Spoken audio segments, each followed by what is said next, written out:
Hey guys, today in this video I'm going to show you how to free up space in your C drive in your Windows 11. So first thing first, come below at the search bar and then here type in storage settings.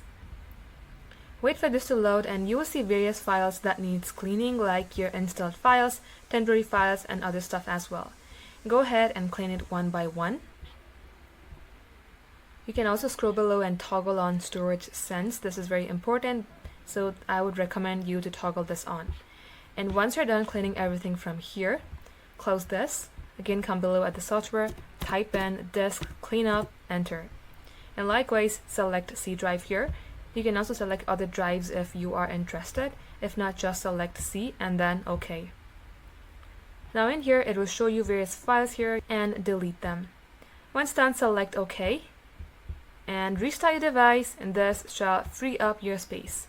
Thank you all for watching. We will catch you up in our next upload.